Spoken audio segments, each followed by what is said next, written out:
स्वर्ग का भवन दिखाया, महापवित्र स्थान में रहकर,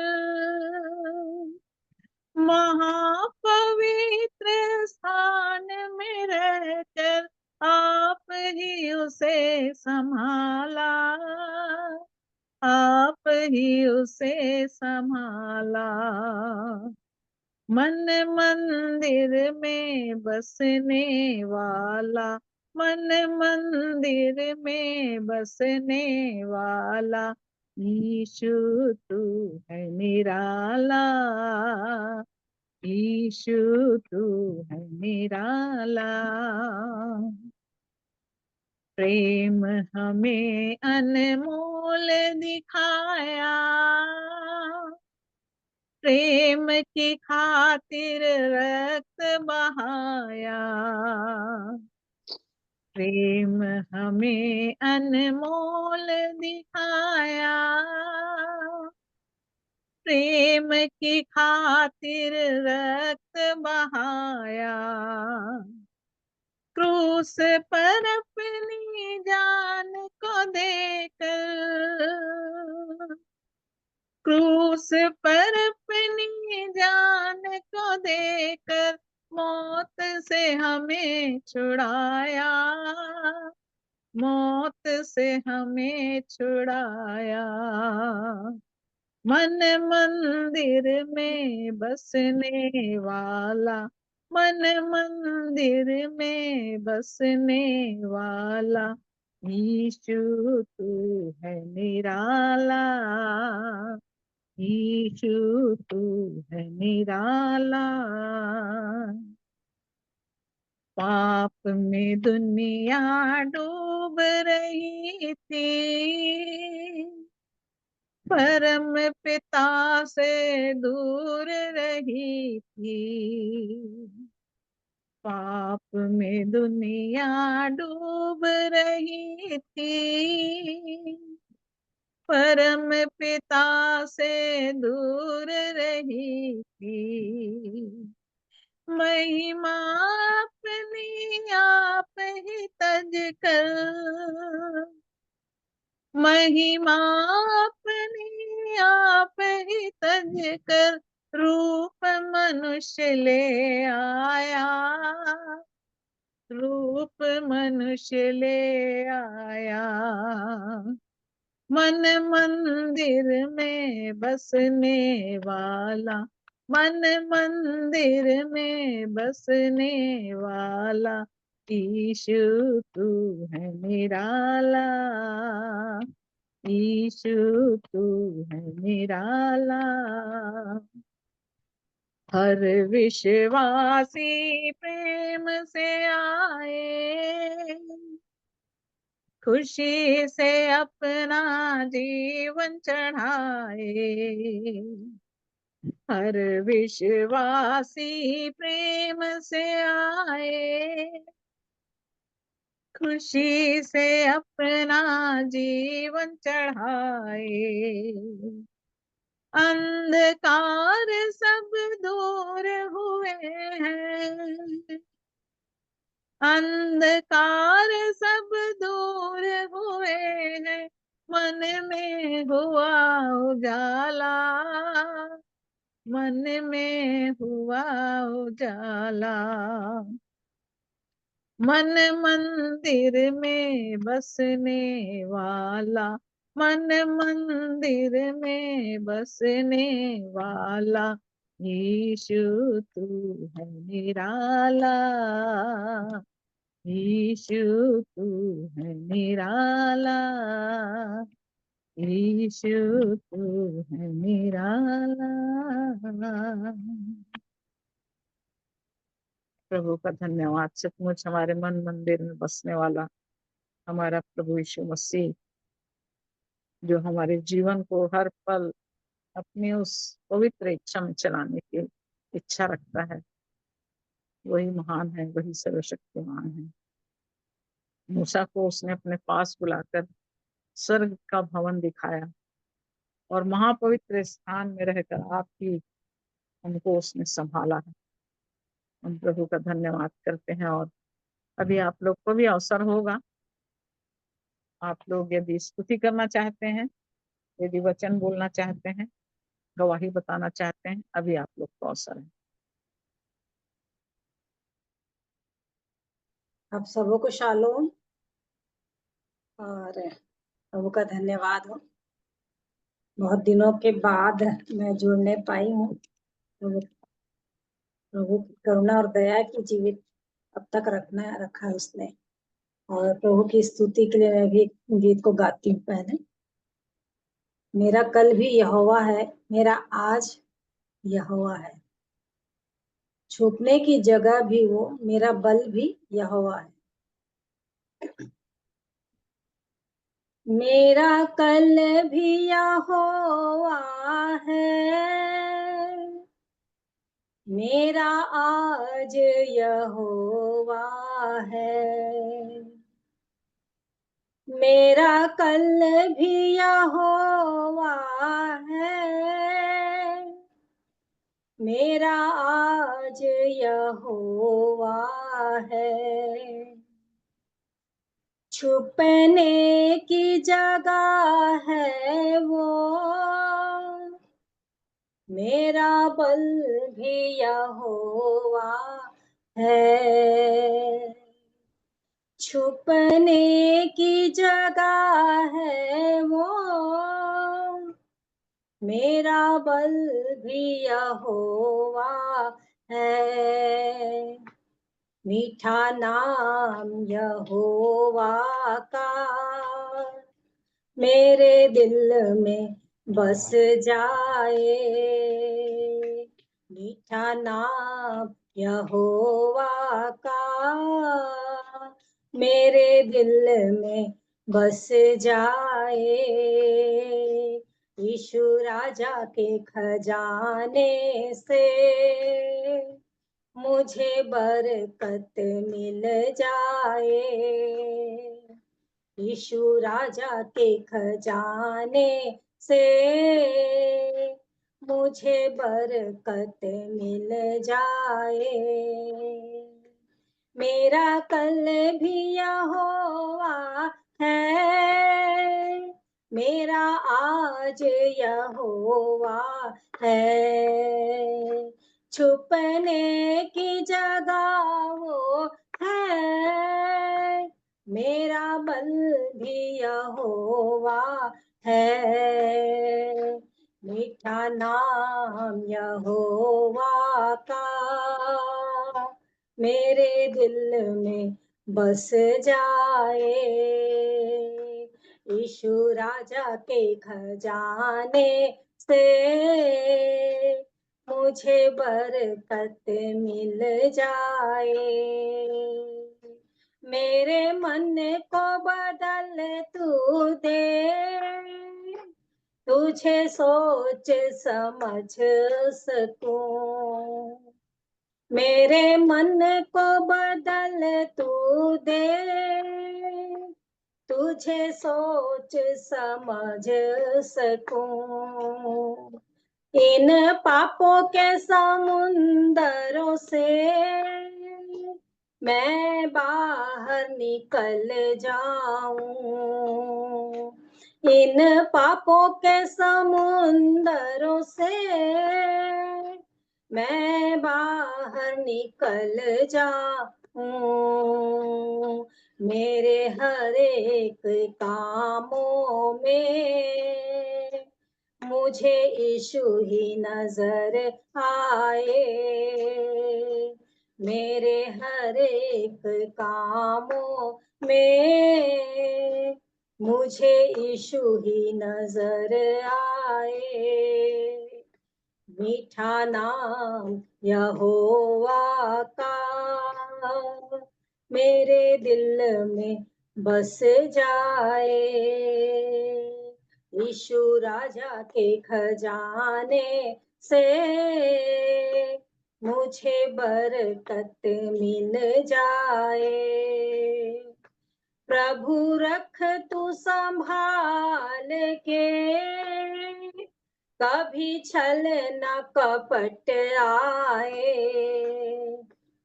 प्रभु रख तू संभाल के, कभी छल न कपट आए।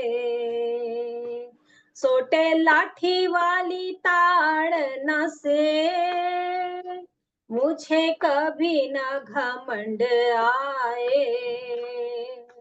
सोटे लाठी वाली ताड़ना से, मुझे कभी न घमंड आए।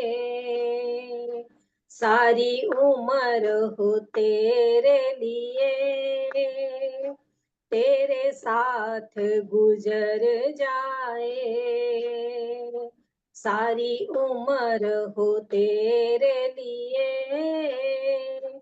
तेरे साथ गुजर जाए। मीठा नाम यहोवा का मेरे दिल में बस जाए। यीशु राजा के खजाने से, मुझे बरकत मिल जाए। मेरा कल भी यहोवा है, मेरा आज यहोवा है। छुपने की जगह वो है, मेरा बल भी यहोवा है। मीठा नाम यहोवा का मेरे दिल में बस जाए। मीठा नाम यहोवा का मेरे दिल में बस जाए। यीशु राजा के खजाने से, मुझे बरकत मिल जाए। मुझे बरकत मिल जाए।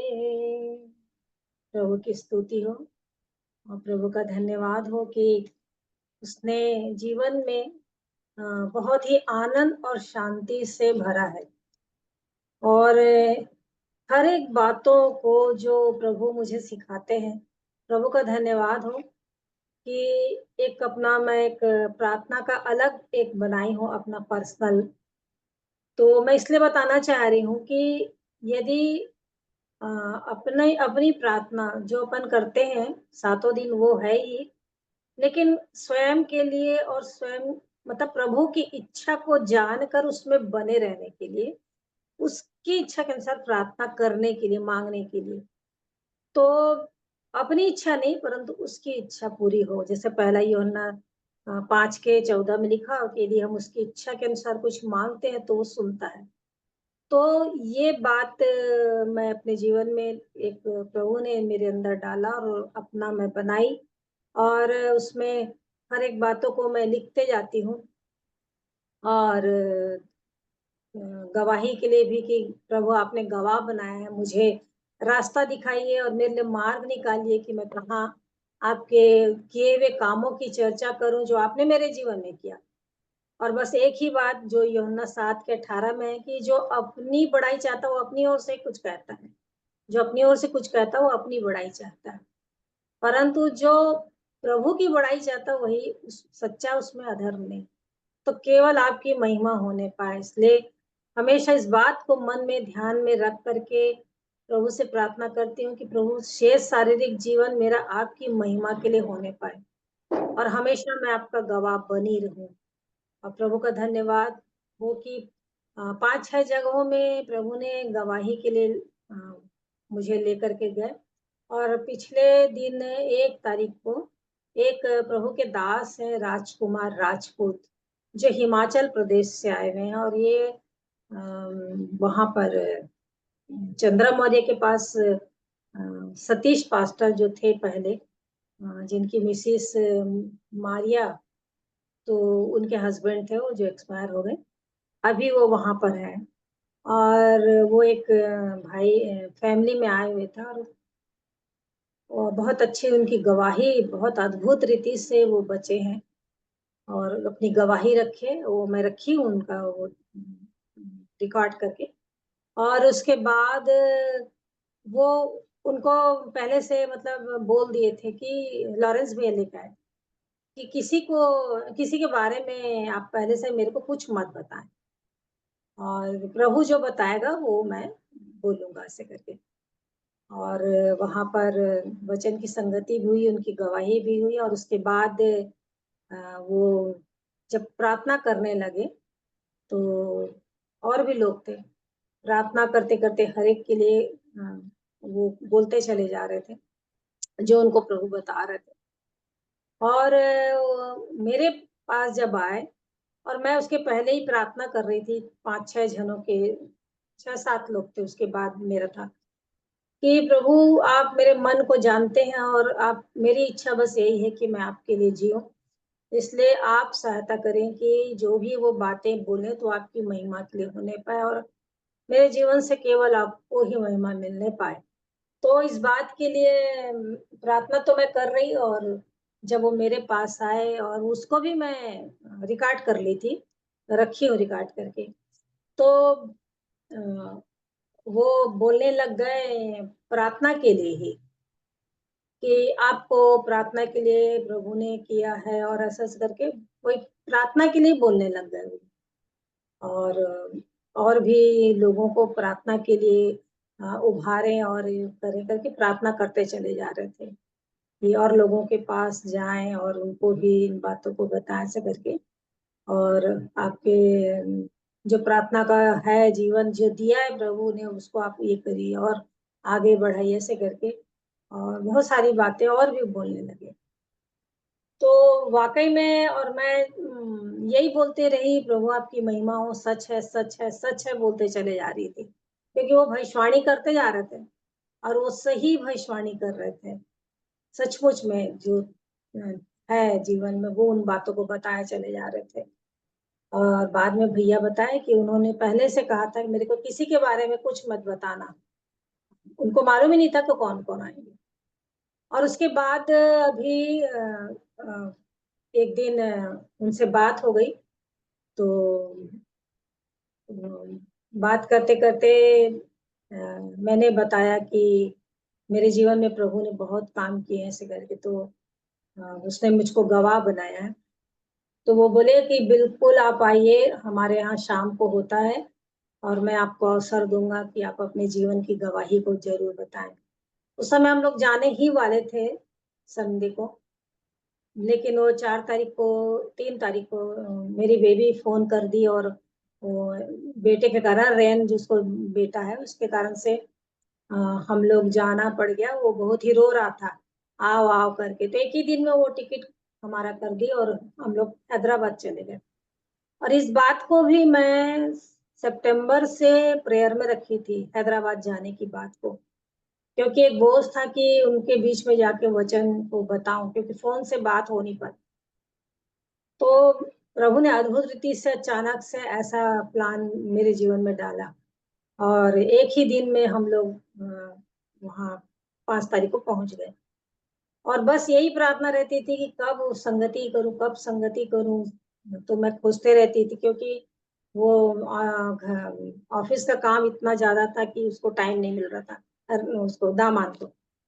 फिर भी एक दिन अवसर मिला, और उसके साथ बैठ करके वचन को बताने का, गुड़िया के साथ भी वचन को बताने का। अभी भी रोज मैं बेटी के साथ भी वचन की संगति, क्योंकि ये बोझ है कि कोई भी छूटने ना पाए प्रभु के आने पर। तो इसी बात को बताते रहती, बोलते रहती।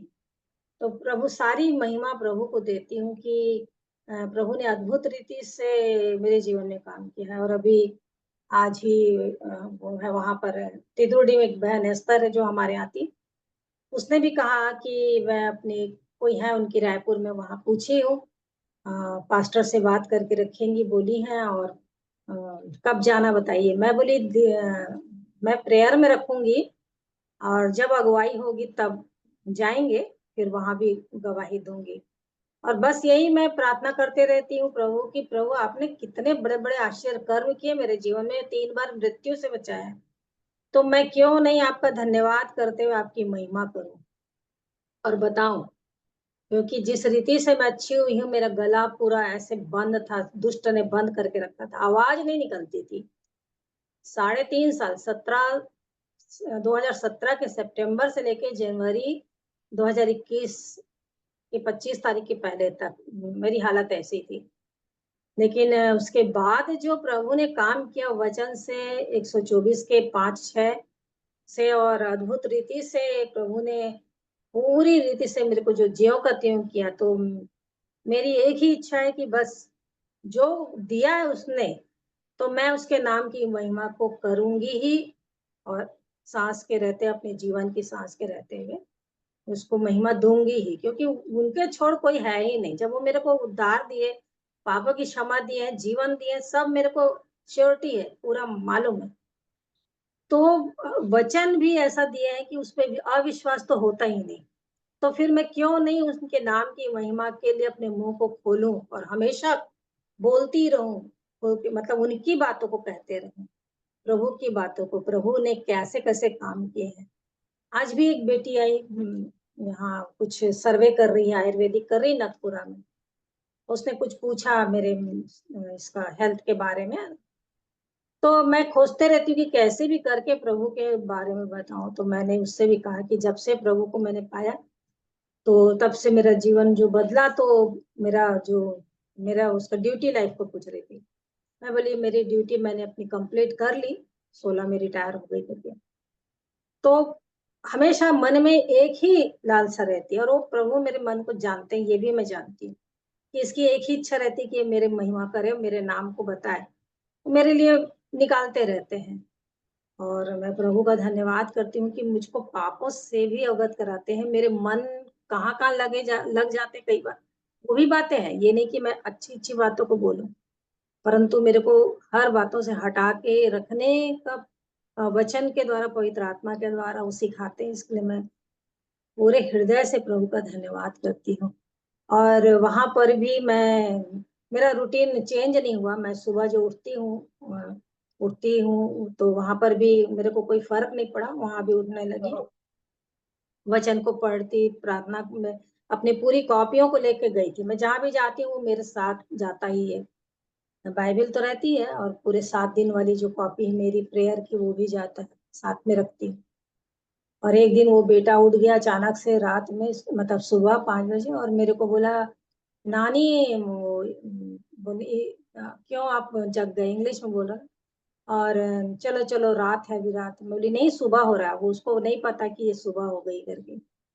तो प्रभु का धन्यवाद कि उसने जो समय मेरे जीवन में बना दिया 2021 से, जब से मैं अच्छी हुई, तब से प्रभु मेरे को उठाते हैं। तो मैं कभी आनाकानी नहीं करती हूँ, जैसी आंख खुली उठना ही है। क्योंकि वो समय जो रहता सुबह का, वो प्रभु को देने में बहुत आनंद आता है कि उसके वचन को पढ़ो, उससे प्रार्थना करो, उससे उसके पास रहो। उसके बाद फिर जब काम करो तो ऐसा लगता है कि क्या शक्ति मिल गई है, बल मिल गया। तो प्रभु सारी बातों में प्रभु को ही महिमा मिले। प्रभु का धन्यवाद करती हूँ। आप सबों को शालोम।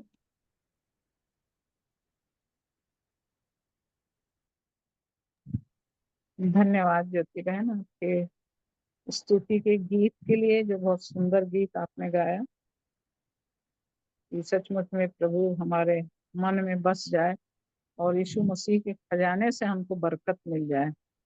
ये बहुत अद्भुत बात है कि हमारे मन में हमारा प्रभु बसे रहे और उस स्वर्गीय खजाने से वो हमको बरकत से भरते चले जाए।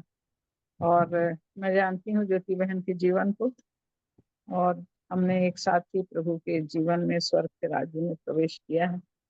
और तब से लेकर अब तक प्रभु के साथ चलने में प्रभु ने हमारी अद्भुत रीति से सहायता किया है।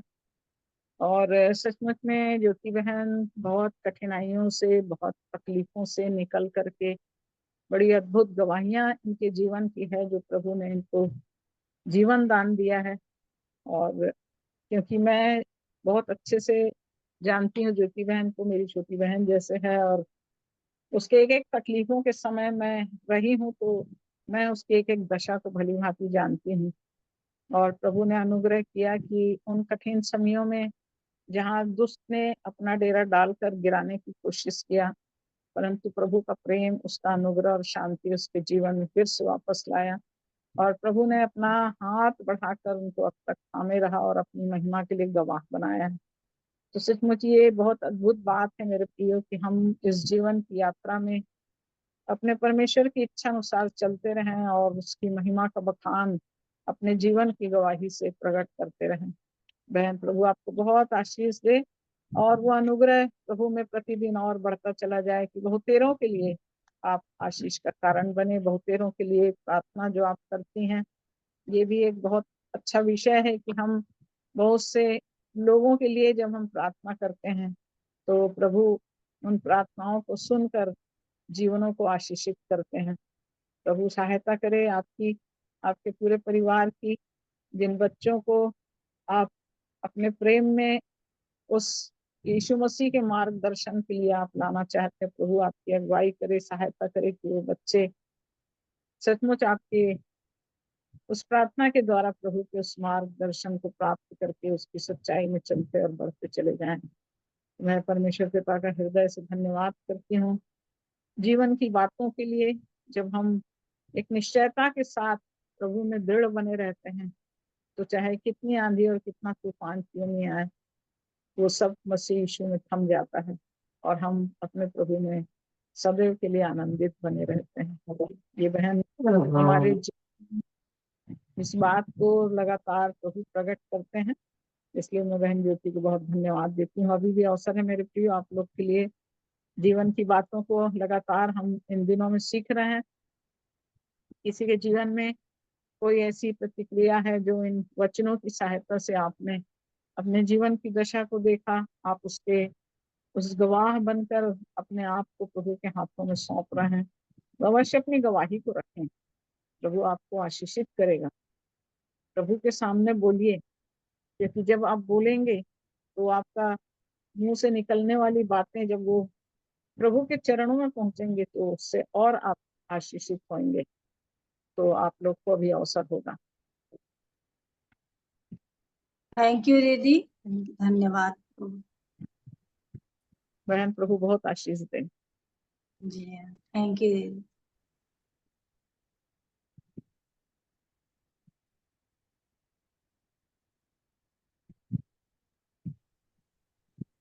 हाँ, एक बात बोलना चाह रही थी, जो पिछले दिन मैं सुन रही थी आशीष भाई के, और वो जो बातें मर्म के विषय में बता रहे थे, दुखों के विषय में, जिसका आजकल नहीं बताते हैं ऐसे करके जो बोल रहे थे। और वाकई में उस चीज को प्रैक्टिकली तो मैं महसूस करी हूँ, जब चंडीगढ़ में मेरे को जब पेस मेकर लगा था, क्योंकि राइट साइड जो ऑपरेशन है उसके कारण से ये इस साइड तो कुछ ब्रिक नहीं कर सकते, लेफ्ट साइड में पूरा पैर से लेके हाथ और ये सब पूरा मेरा जो छिदा था। और उस समय मैं इतनी ज्यादा तकलीफ में थी, और जो यहाँ पर लगाए और टाइट से बांध दिए थे, और फिर ऊपर से कम से कम 1 किलो का रहा होगा वो वेट, उसको रख दिए थे, तो बहुत ही ज्यादा तकलीफ। तो वो सब याद आ रहा था कि प्रभु का दुख क्रूस का कैसे वो सहे होंगे करके।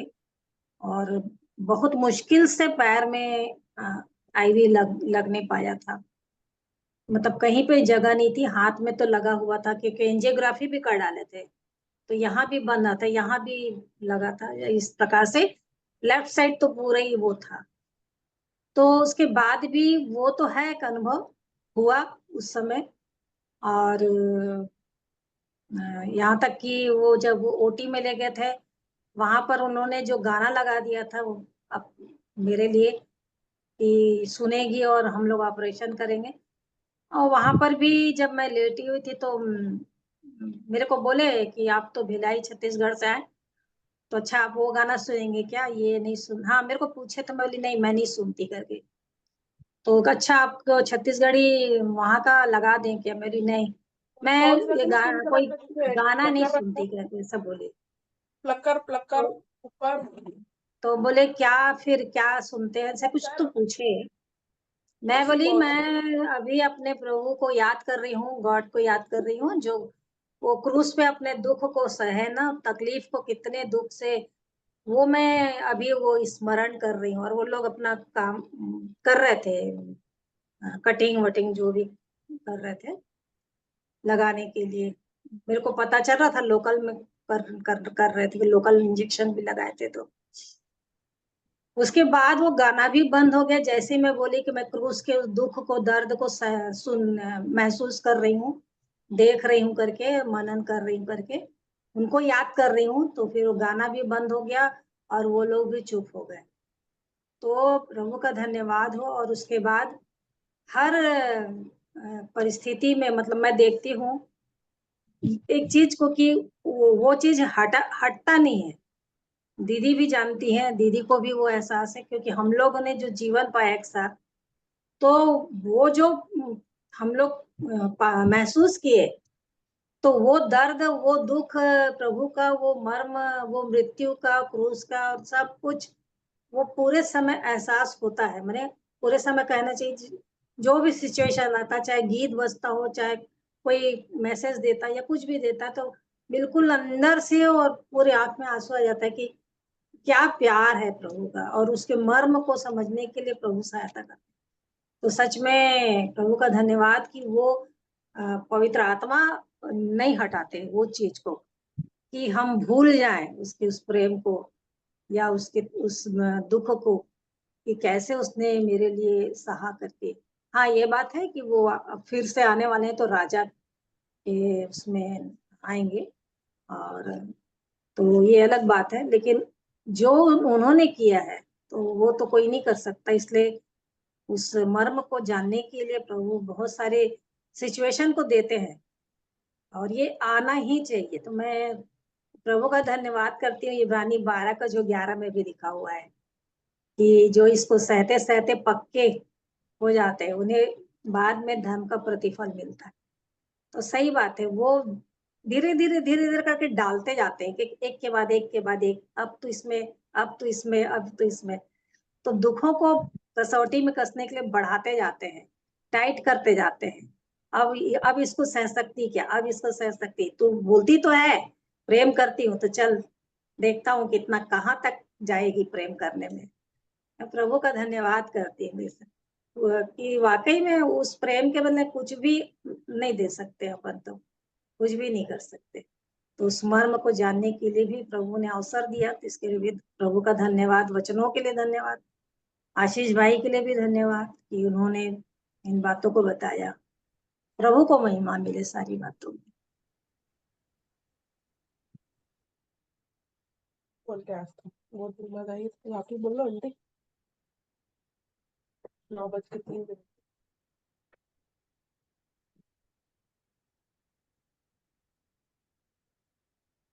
कुछ बोल रहे हैं क्या ज्योत्सना बहन?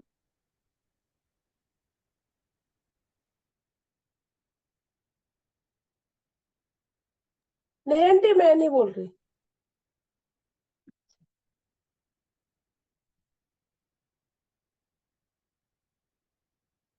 और भी अवसर है अभी आप लोग को बोलने का। सचमुच में ज्योति बहन जो बता रही है वो, मेरे प्रिय, जब मसीही जीवन को हम जीते हैं तो निश्चय है कि दुखों से ही हम गुजरेंगे, क्योंकि परमेश्वर भक्ति का शोक ऐसा पश्चाताप उत्पन्न करता है। तो परिस्थितियां जब, कठिनाई, दुख और ये सारी परिस्थितियां जब आती हैं देह में, अपने देह में जब आती है ना, तो कई बार हम सहने के लिए व्याकुल होने लगते हैं। लेकिन जैसे मर्म को भैया ने ये दो चीज बहुत अच्छी तरह से बताया, और वो मेरे अंदर बहुत अच्छी तरह से चला गया है कि मर्म को पहचानना। तो इस मर्म में यूहन्ना ने जो उस तकलीफ के समय बंदी गृह में जब वो उस स्थिति में था, तब पूछ रहा था कि वो आने वाला तू ही है क्या? और प्रभु यीशु मसीह जब गethsemane में था, जबकि उनको पिता ने उसी काम के लिए भेजा था, लेकिन वो उस प्रार्थना में गethsemane में कह रहा है कि पिता, ये मेरे पिए बिना टल सकता है क्या? तो दो दो द्वंद्व जो चलता है उस समय, उस द्वंद्व में परमेश्वर की इच्छा को पूरा करना और शैतान की इच्छा को दबा के खत्म करना, ये हमारे जीवन के अंदर भी होता है। जब आप बहुत तकलीफ में होंगे, जब आपके आगे पीछे आमने सामने ऐसा कुछ भी नहीं मिलेगा, कुछ भी नहीं लगेगा, उस समय आप जब बिल्कुल अलोन रहेंगे, उस समय उस तकलीफ में आपके दो विचार हमेशा काम करेंगे। लेकिन मर्म को पहचानना कि मेरा जीवन काहे के लिए है और इस जीवन में मेरे जीवन से परमेश्वर की क्या इच्छा है, उसको चुनना और शैतान की आवाज को हमारे जीवन से हटा देना और परमेश्वर की इच्छा में आ जाना। यीशु मसीह ने भी उस आवाज को, जो दो विचार उनके अंदर चल रहे थे कि मेरे पिए बिना ये टल सकता है क्या, जबकि परमेश्वर ने पुत्र को भेजा ही था कि वो जाके कटोरा पिए। और यीशु मसीह उसके बाद भी कह रहा है कि मेरे पिए बिना टल सकता है, परंतु परंतु एक शब्द बोला वहां पर कि मेरी इच्छा नहीं परंतु आपकी इच्छा पूरी होनी। तो ये शब्द परंतु जो है हमारे जीवन में भी इस बात का हमको ये ध्यान होना, कभी ऐसा विचार तकलीफ के समय में जब हमारे जीवन में आ रहा है, तो इस चीज को हमको भी अपने जीवन में पहचानना है कि परंतु मेरी इच्छा नहीं पिता, तेरी इच्छा पूरी हो। इस कठिनाई को उठाने में मेरी इच्छा नहीं परंतु तेरी इच्छा पूरी हो। जब हम परमेश्वर की इच्छा को चुनाव कर लेते हैं तो शैतान की इच्छा दब जाती है और परमेश्वर का काम पूरा हो जाता है। यही मसीही जीवन है। इस बात को, इस मर्म को हमको हमेशा याद रखना है, इस मर्म को हमेशा अपने जीवन में बनाए रखना है। क्योंकि आज बहुत से लोग हैं, मैं देखती हूँ जब हम बहुत लोगों के पास जाते हैं, उनके लिए प्रार्थना करते हैं, प्रभु को जानते हैं, परमेश्वर के पीछे चलते हैं, बहुत प्रार्थना भी करते हैं, वचन की संगति में भी रहते हैं, पर उसके बाद जैसे ही कोई ऐसी कठिनाई आ जाती है तो सीधे सीधे वो ये बोल देते हैं, कहाँ है परमेश्वर, कहाँ है परमेश्वर, यदि है परमेश्वर तो मेरे को ही दुख क्यों देता है, मेरे को ही क्यों ये सताव सहना पड़ता है। ये एक निगेटिव उनके अंदर आ जाता है। ऐसे कई लोगों को मैं देखी हूँ। और जब मेरे सामने ऐसी कोई बात होती है तो मैं जरूर इस बात को क्लियर करती हूँ, परमेश्वर कभी किसी की परीक्षा नहीं करता। एक व्यक्ति खुद अपनी स्वयं अभिलाषा में खींचता है, फंसता है, तब परीक्षा में पड़ता है। तो ये चीज हमको अपने जीवन में याद रखना है कि हमको किस तरह अपने प्रभु की महिमा, कठिन समय में अपने परमेश्वर को महिमा देना है। तकलीफ के समय में, जब हमारे जीवन में कहीं कोई कुछ नहीं दिख रहा है, उस समय में हमको अपने प्रभु को महिमा देना है। और कभी कभी हमारे जीवन में ऐसी परिस्थिति आती है मेरे प्रियो कि आपको जो बहुत दुख दिए रहते हैं, आपको जिनके कारण से आपको ऐसा दर्द, ऐसी पीड़ा मिलती है, और वो व्यक्ति जब आपके सामने आता है तो मसीही जीवन होने के कारण मेरा रिएक्शन कैसा होता है, क्या मेरे अंदर मसीह का प्रेम है।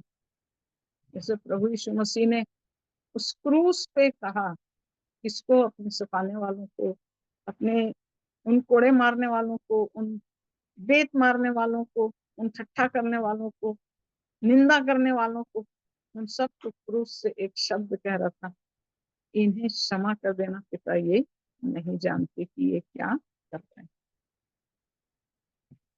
ऐसी स्थिति में क्या मेरे अंदर से ये बात निकलती है कि पिता इन्हें क्षमा कर देना, ये नहीं जानते आपके प्रेम को। यदि आपके प्रेम को जानते पिता तो ये स्थिति मेरे साथ में नहीं होती, परंतु मैं उन्हें क्षमा कर सकूं और उनसे वही प्रेम दिखा सकूं। अभी एक हफ्ते के अंदर मेरे सामने एक ऐसी परिस्थिति आई मेरी बेटी का रिश्ता टूटा था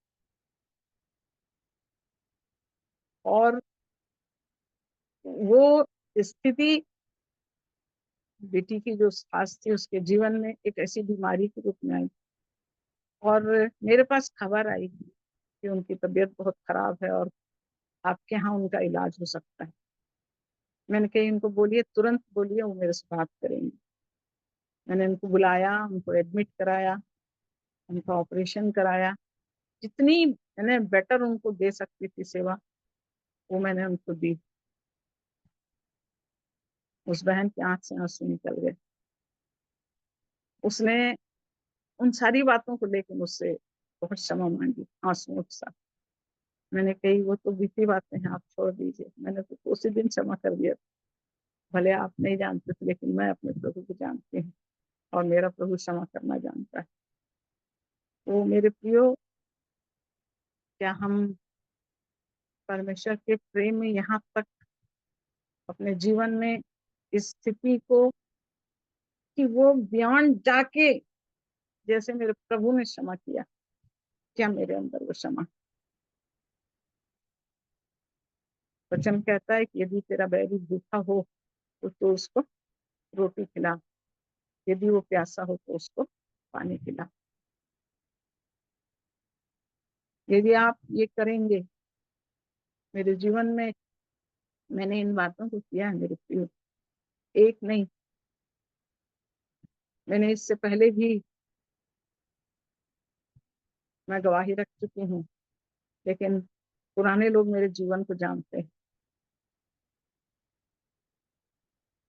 और परमेश्वर, जब हम उस प्रेम को अपने जीवन में लेके हम क्षमा करते हैं, तो परमेश्वर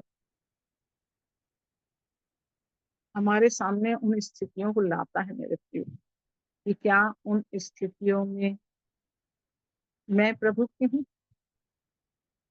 और यदि मैं प्रभु की हूँ तो क्या मैं उस व्यक्ति से प्रेम कर सकती हूँ जिसने मेरे जीवन के लिए बहुत बड़ा नुकसान किया। आज संसारिक लोग ऐसी स्थिति में एक दुश्मनी निभाना चालू करते हैं, एक दुश्मन बन जाते हैं। वो कभी आपस में एक दूसरे से बात नहीं करते, परंतु मैंने उनको गले लगाया, मैंने उनको प्यार किया और मैंने कहा मैं तो कब से आपको क्षमा कर चुकी हूँ, आप इस बात के लिए दुखी मत होइए।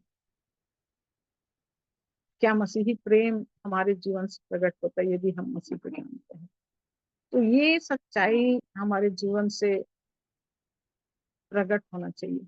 ये जीवन की सच्चाई, ये मसीह का प्रेम, ये बात हम अपने जीवन से जब प्रकट करेंगे तभी जाके हम मर्म को पहचानेंगे।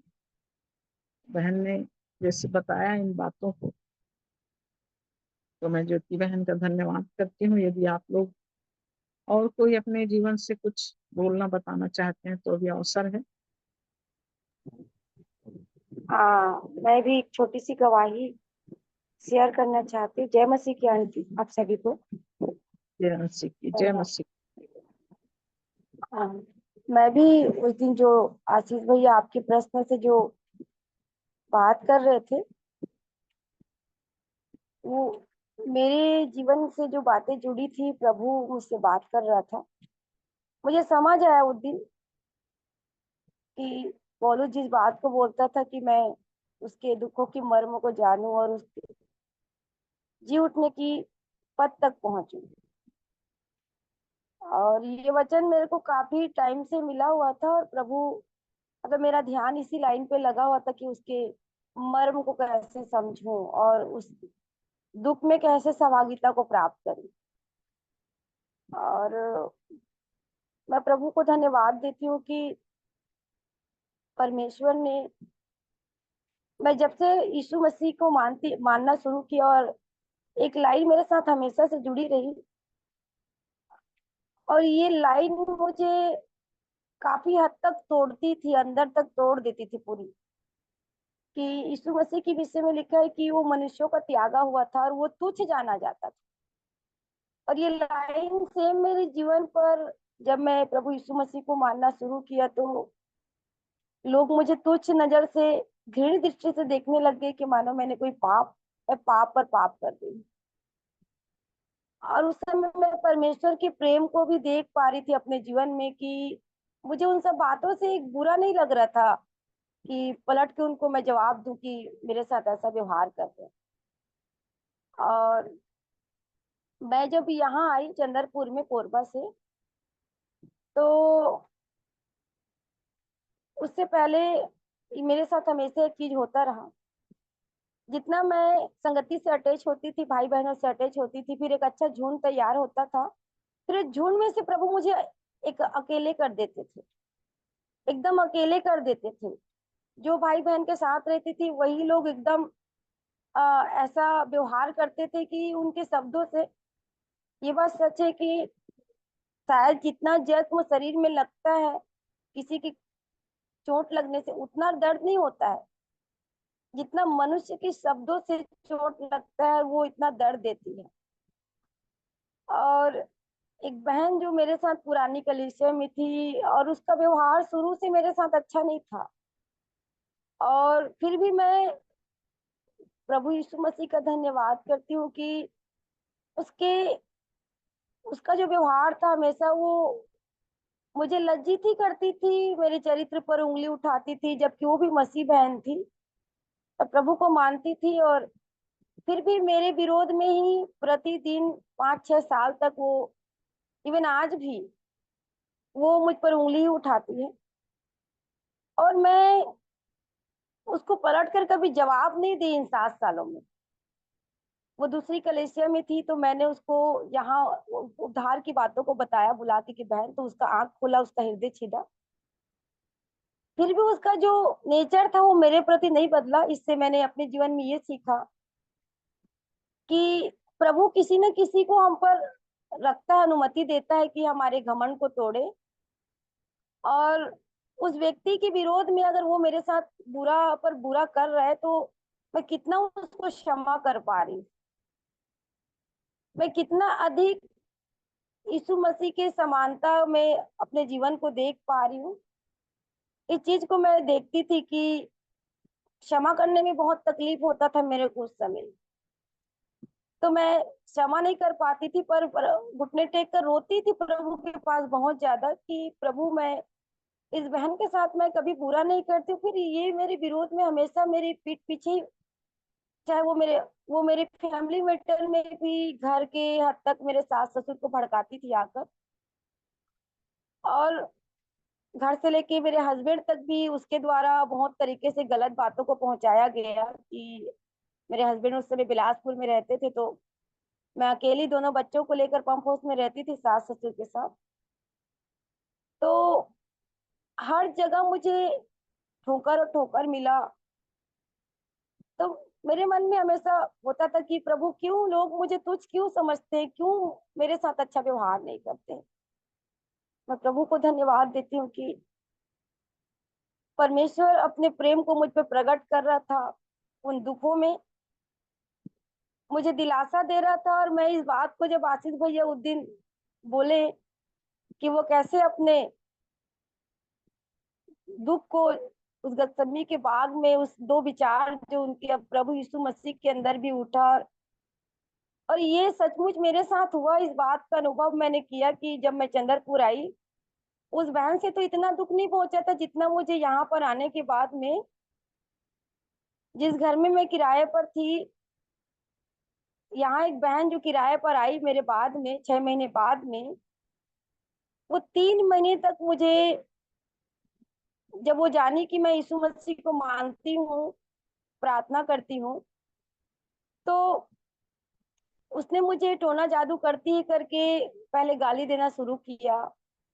उसके बाद ये लांछन लगाया मेरे ऊपर कि मेरे पति के साथ तेरा संबंध है करके। उस समय मैं अपनी बेटी को प्रेग्नेंट थी, और हर तरीके से उसने मुझे जिल्लत किया कि तेरे पेट में जो बच्चा है वो मेरे पति का है, और तू मेरे पति का सारा कमाई खा रही है। ये पोथी पुराण को पढ़ पढ़ के, क्योंकि उसको पता नहीं था कि इसको बाइबल कहते हैं करके। और सुबह 5 बजे से लेकर रात के 11 बजे तक वो मेरे को गाली देती रहती थी। मैं उसका कमरा और मेरा किचन दोनों आमने सामने रहता था। इस बीच में मेरी पीड़ा जो थी असहनीय बढ़ रही थी। मानसिक रूप से मैं डिप्रेशन में जा रही थी और मेरे पास लगातार प्रभु यीशु मसीह का वचन आ रहा था कि तू यीशु मसीह भी छावनी से बाहर जाकर दुख उठाया। और ये वचन लगातार मेरे को 3 महीने तक बात करता रहा। बहुत टूटती थी, बहुत रोती थी, मैं बाथरूम जा नहीं पाती थी क्योंकि वो गेट के सामने बैठी रहती थी, कब मैं रूम से निकलूं और कब वो मुझे गाली दे। और जब मैं उसको गाली ही नहीं दी, पलट के जवाब ही नहीं दी उस बहन को, उल्टा मैं जब भी उससे प्रेम से बात करती थी उसको बोलती थी कि दीदी आप इतना गाली मत दो, आप ही का दिल दुखेगा, आप ही परेशान हो रहे हो। तो उसको उसका जो बिहेवियर था और बढ़ जाता था गाली देने का कि इसको कुछ भी फर्क नहीं पड़ रहा है करके। पर मेरी अंदर की हालत बहुत खराब थी। भले मैं उससे बाहर से वचन को मानकर कि ऐसा लिखा है कि यीशु मसीह गाली सुनकर गाली नहीं देता, पर अपने आप को सच्चे न्यायी परमेश्वर के हाथ में सौंपता है। तो वचन को जब भी प्रभु आत्मा में दे रहे थे कि तो मैं उससे प्रेम से बात कर लेती थी थोड़ी सी निकल के, क्योंकि पानी हम लोगों को एक ही साथ भरना रहता था।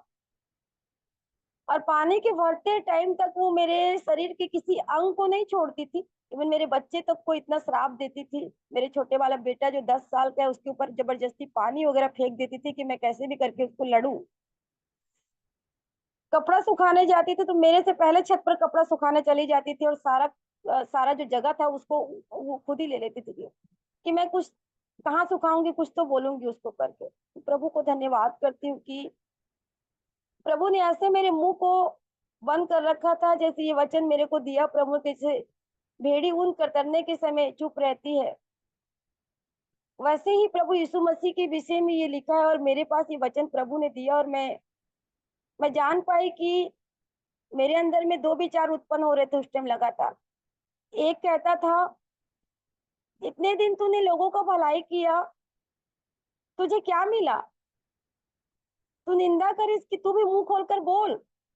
देखो तेरे को दिन भर गाली दे रही है, तेरे बच्चों को शराब दे रही है, तुझे बोल रही है। तो एक विचार ये चलता था मेरे अंदर कि मैं उसको पलट कर बोलूं करके। पर वहीं पर दूसरा विचार जो आत्मा आता था, प्रभु का वचन आता था मेरे अंदर में और मैं एकदम टूटती जाती थी। उस टाइम मैं 9वां महीना शुरू हुआ था मेरा और मेरी प्रेगनेंसी जो थी वो बच्चा एक साइड था पूरे 9 महीने। तो मैं पूरे 7 महीने तक एक ही साइड सो पाती थी, एक साइड नहीं सो पाती थी दर्द के कारण।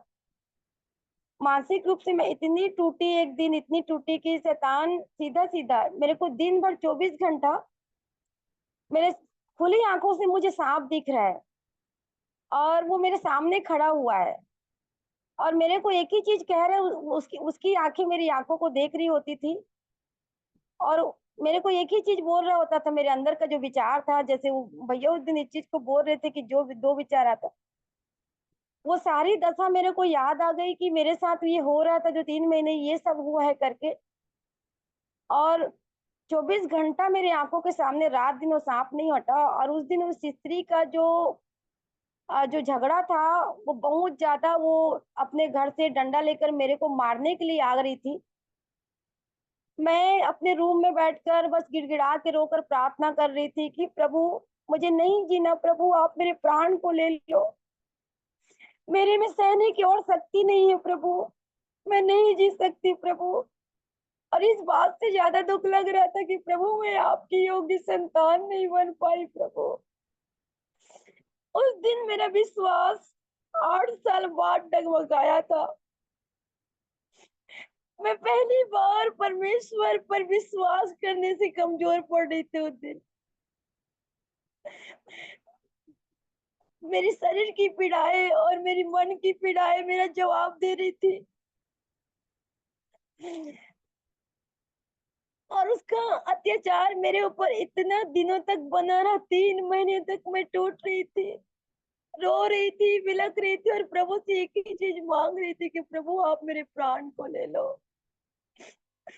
मैं धन्यवाद करती हूँ कि शायद मैं उस दिन इतनी कमजोर पड़ गई थी कि मैं जब विश्वास की दावा करती थी और बोलती थी कि मैं अब कभी प्रभु यीशु मसीह को छोड़ूंगी नहीं, कभी पीछे नहीं हटूंगी करके मैंने इतना अंगीकार मेरे जीवन का एक पल में टूट गया। जब वो दिन इस बात को भैया बोले कि विश्वास डगमगा जाता है, तो सचमुच ये मेरे साथ हुआ। उस रात में मैं बैठी, मैं ना ही सो पा रही थी। जैसे गसतमी की बाग में प्रभु यीशु मसीह की दशा को मैं भैया जब बता रहे थे, तो वो दशा में मैं गुजरी, तो मेरा सारा पल मुझे याद आ रहा था उस दिन। ना ही मैं सो पा रही थी, ना ही बैठ पा रही थी। और एक विचार हमेशा मेरे को बोल रहा था, छत पे जा, अपने आप को खत्म कर दे। तुझे क्या मिला प्रभु यीशु मसीह के पीछे चलकर?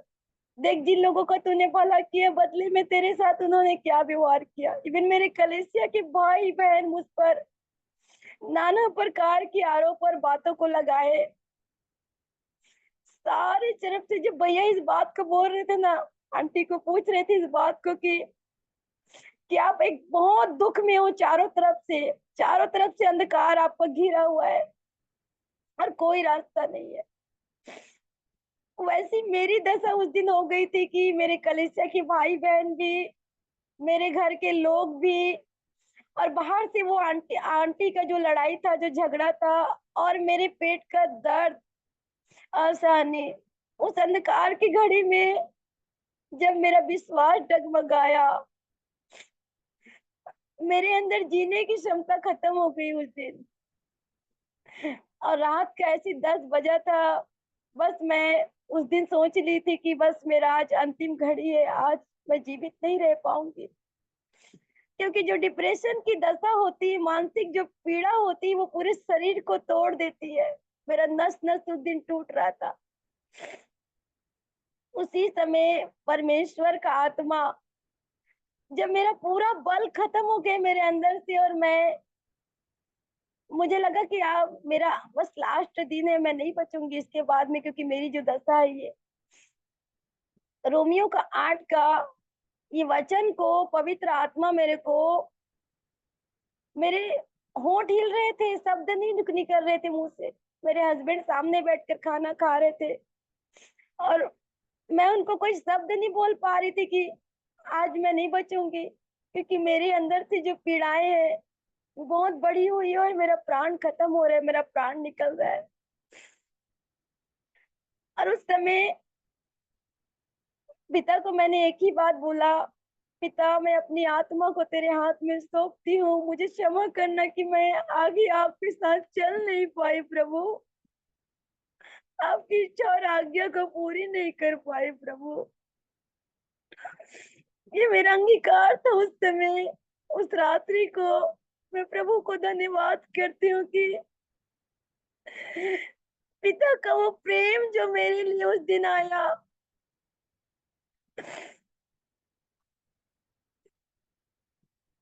कुछ लफ्ज मेरे पास उस समय नहीं खुल रहे थे कि मैं क्या बोलूं, क्या प्रार्थना करूं। प्रभु को बस एक ही बोल रही थी बार बार, पिता, मैं अपनी आत्मा को आपको देती हूँ प्रभु।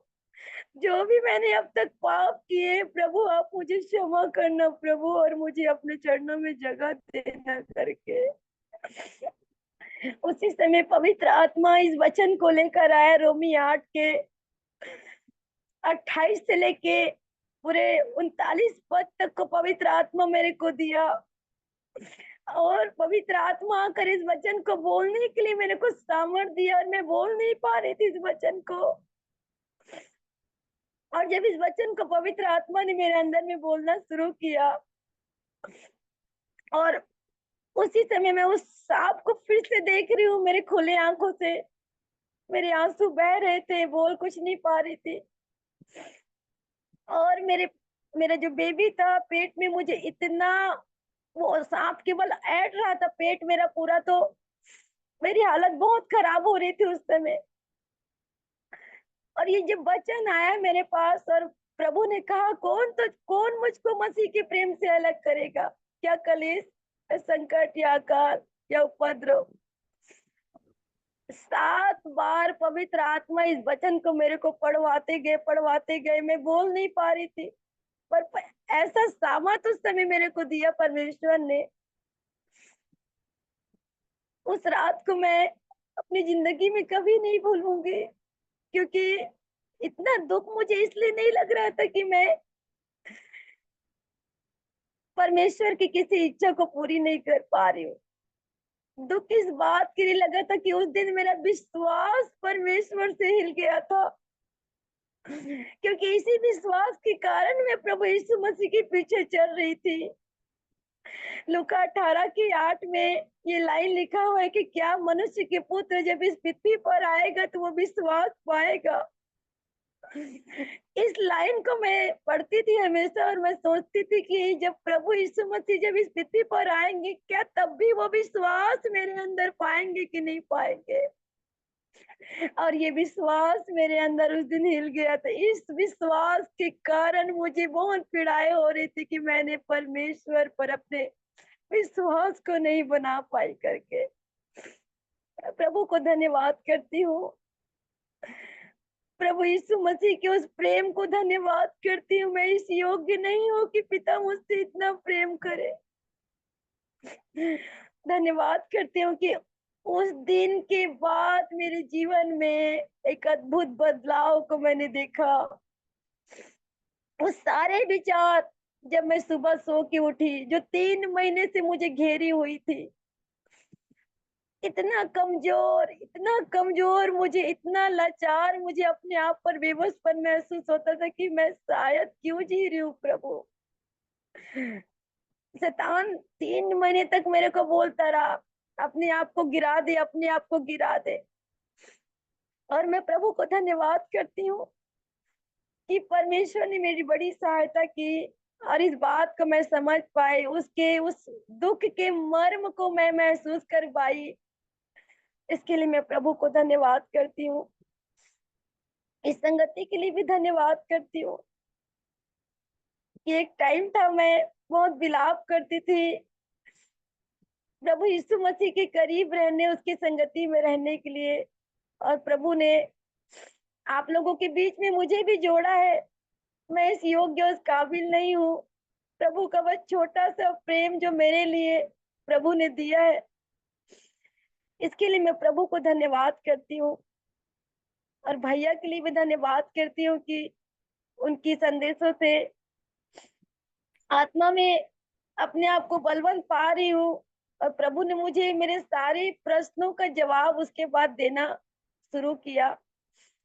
उस बीच में मेरे पति का रवैया मेरे प्रति इतना कठोर था कि वो नम्रता से मेरे साथ व्यवहार नहीं करते थे। मैं जब टॉयलेट जाती थी तो प्रार्थना में समय बिताती थी। पूरा दिन भर मेरा प्रार्थना में चला जाता था, पर क्योंकि इतनी ज्यादा गाली मैंने अपने जीवन में कभी नहीं सुनी थी। और ऐसे बात के लिए मैं गाली खा रही जिसको मैं जानती नहीं हूँ, जिससे मेरा कोई लेना देना नहीं है, जिन लोगों को मैं जानती नहीं हूँ, उनके द्वारा मुझे ये सब कुछ सहना पड़ रहा है प्रभु करके रोती रही। पर प्रभु को धन्यवाद करती हूँ कि प्रभु ने अद्भुत रीति से मुझे संभाला उन परिस्थितियों में, शारीरिक और आत्मिक रूप से। उस समय हम लोगों को पेमेंट भी नहीं मिल रहा था। 4 महीने तक हम लोग इस घर को खाली करके जाना चाह रहे थे कि ये बहन यहाँ रहेगी तो हम लोग को ऐसी गाली दे, पर प्रभु ने वो समय ठहराया था मेरे जीवन के लिए। वो 3 महीने जब पूरा हो गया और जब मैंने इन सब में प्रभु के सामर्थ्य को देखा अपने जीवन में, और मैं कुछ भी नहीं बोली उस बहन को।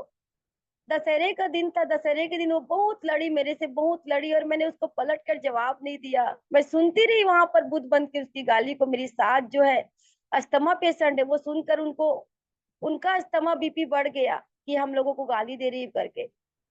उस दशा में मेरी सास को भी परमेश्वर ने संभाला। मेरे पति कभी किसी से लड़ाई नहीं करते हैं, पर पहली बार 14 साल में उस स्त्री को उन गाली के कारण मेरे पति लड़े। और उन सब परिस्थिति में माहौल बन रहा था पूरी रीति से कि वो महिला जो थी वो बोल रही थी कि मैं पुलिस तुमको ले जाऊंगी। हर बात में वो यही धमकी देती थी मेरे हस्बैंड को। तो मैं उनको सब बातों को प्रार्थना में रखती गई और परमेश्वर के हाथ को देखी। मैं उस दिन दशहरे के दिन हम लोग खाली करके जाने वाले थे उसी दिन। 3 महीना कंप्लीट हुआ, 3 महीने से लगातार वो गाली गलौज देती थी। हमारे चलने के रास्ते में खाने पीने का जूठा काटा सारा भर के डाल देती थी और साफ नहीं करती थी। टंकी का सारा पानी खत्म कर देती थी, टॉयलेट जाने तक के लिए नहीं छोड़ती। कैसे भी करके मैं लड़ू उस बहन से करके। पर परमेश्वर, जिस वचन में लिखा है रोमियो के 8:31 में, यदि परमेश्वर तेरी ओर है तो तेरे विरोध में कौन खड़ा हो सकता है।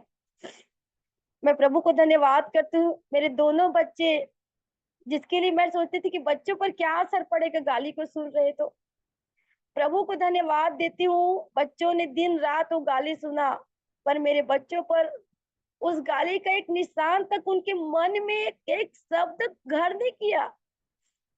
और मेरे दोनों बच्चे बेचारे बोरिंग बाहर लगे तो पानी भरते थे, वो खत्म कर देती थी, तो हमारी ही पानी को लेकर वो बहन यूज कर लेती थी टॉयलेट चले, पर हम लोग उसको कुछ नहीं बोले। और ये मैं नहीं थी, ये वो मसीह था जिसने मुंह को बंद किया हुआ था।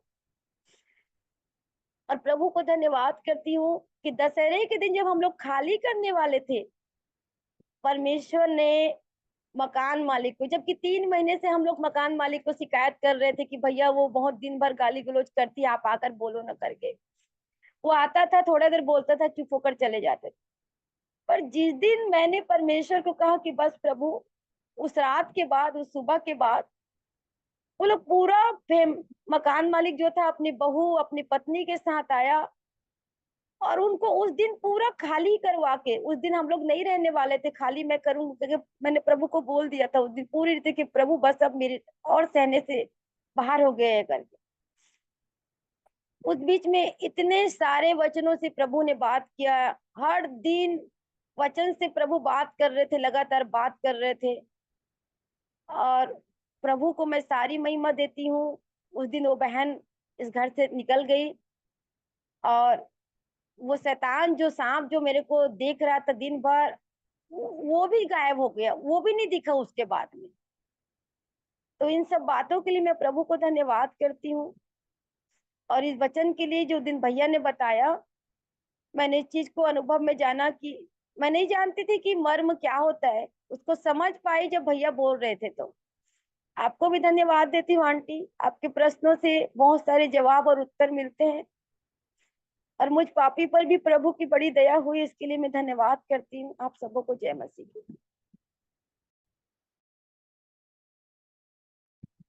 धन्यवाद सुनीता बहन, बहुत अद्भुत और सुंदर गवाही के लिए। एक वचन पढ़ेंगे, नीति वचन, उसका 2 अध्याय और उसका 8 से 10 पद तक पढ़ेंगे। पढ़िए आप।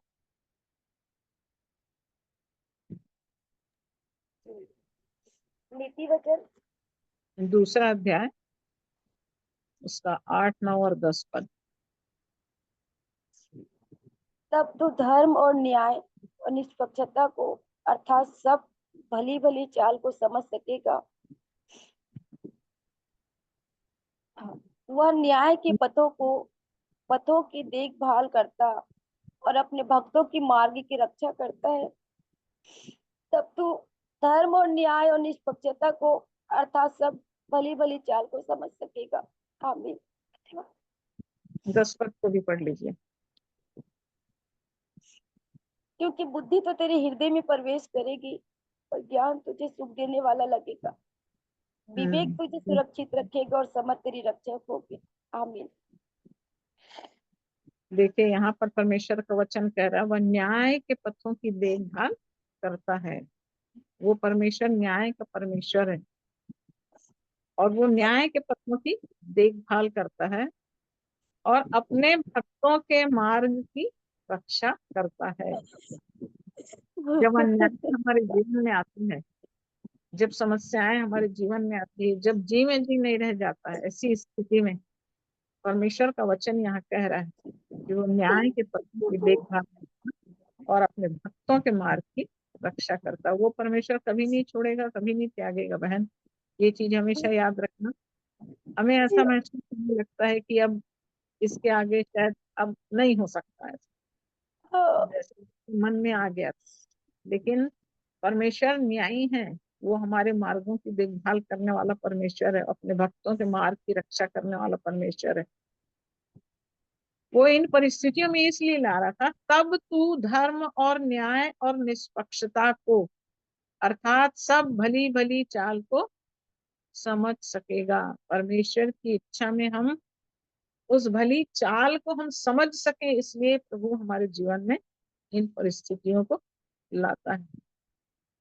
और जब हम इन बातों को अपने जीवन में समझने लगेंगे, तब कह रहा है बुद्धि तो तेरे हृदय में प्रवेश करेगी और ज्ञान तुझे सुख देने वाला हो जाएगा। ज्ञान कौन है? ज्ञान मसीह है बोला। तो ज्ञान मसीह जब मेरे जीवन में आ जाएगा, ये परिस्थितियां नहीं आती तो उसके मर्म को आप नहीं पहचान पाते। और वो गहराई और वो प्रेम जिसको प्रभु हमारे जीवन के लिए रखा है, इसकी पहचान हम उन दुखों से गुजरेंगे तभी जाके हम करेंगे। तो ये परिस्थितियां हमारे जीवन में हमारे जीवन को खड़ा करने के लिए, हमारे जीवन को प्रभु की इच्छा में भली भली चाल से तृप्त करने के लिए, और इसी के द्वारा बुद्धि हमारे हृदय में प्रवेश करेगी बोलता है।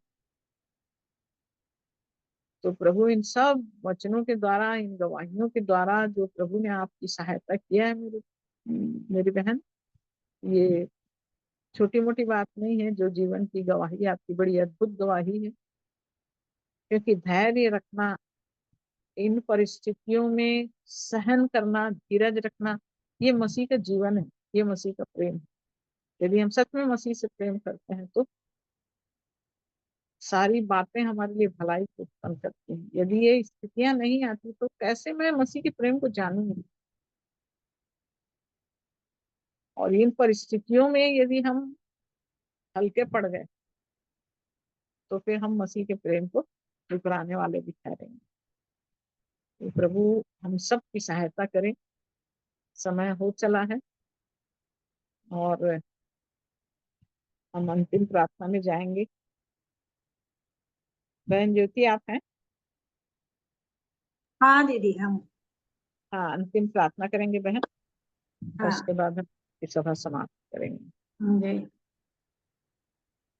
आदर, स्तुति और महिमा के योग्य महान जीवते अनुग्रहकारी दयालु प्रेमी पिता परमेश्वर, अपने उद्धारकर्ता प्रभु यीशु मसीह के नाम को लेकर आपके अनुग्रह के सिंहासन के निकट आते हैं। हम सब आपका धन्यवाद करते हैं, आपके सामने झुकते हैं, आपको दंडवत करते हैं, आपकी स्तुति, प्रशंसा, तारीफ और बड़ाई करते हैं। धन्यवाद देते हैं आज के दिन के लिए। आपने सुबह से लेकर अब तक हमारी सहायता की, हर एक को आपने संभाला और अपने हाथों में रखा है प्यारे पिता, क्योंकि आपके स्पर्श को, आपकी दया, करुणा, अनुग्रह को हम लोग, हर कोई जानता है, समझता है, महसूस करता है प्यारे पिता, क्योंकि आपकी दया से हम संभाले गए हैं।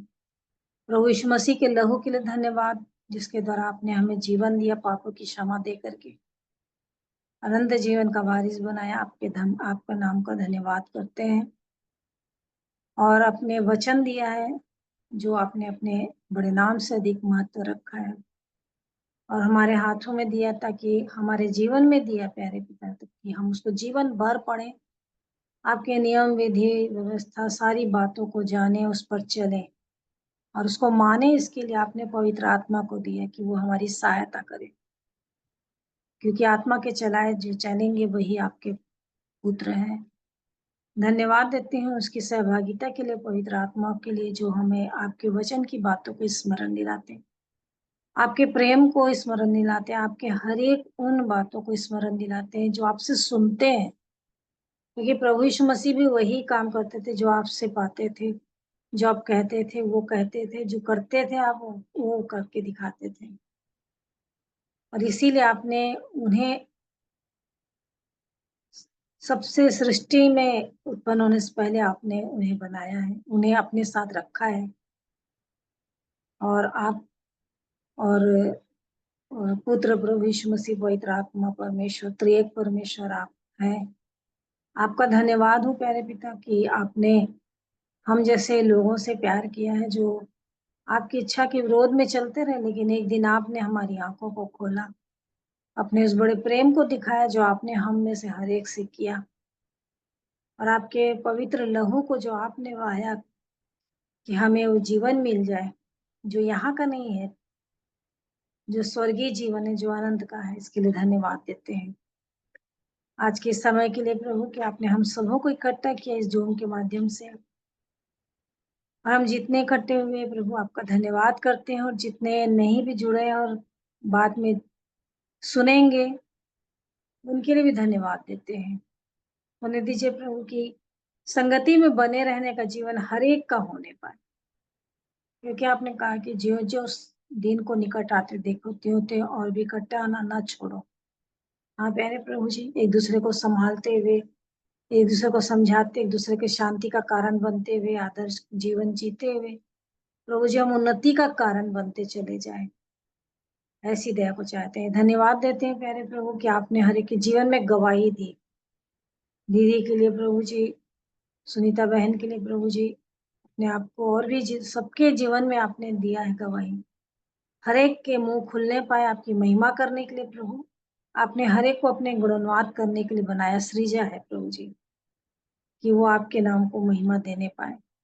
हर एक की सहायता करें प्रभु जी, और हम सच में प्रभु आपके वचन के अनुसार बनते और बढ़ते चले जाएं, ताकि एक दिन आपके योग्य हो जाएं, और आने वाली हर एक उन बातों से जो लूका 21 की 34 से आगे लिखी हुई है कि सारे जातियों पर एकाएक विनाश आ पड़ेगा प्रभु जी, इस फंदे की नहीं।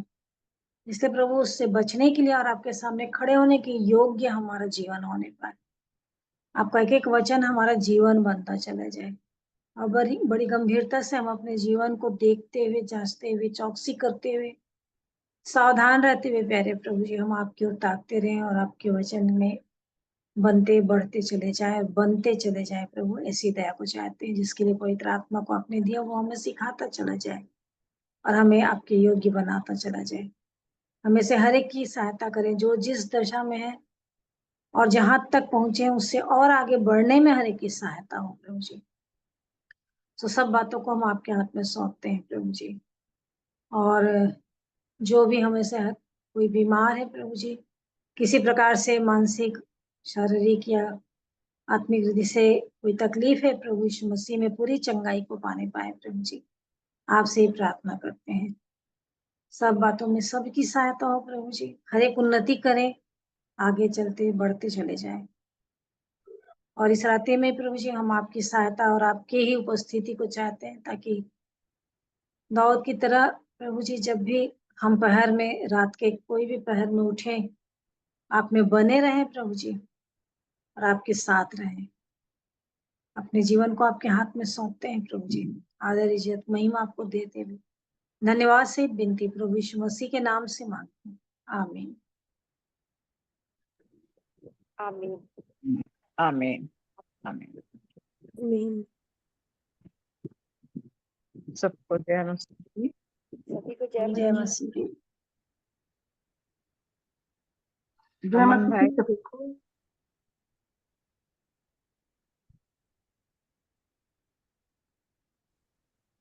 अमन भाई आवाज सुन रहे हैं क्या?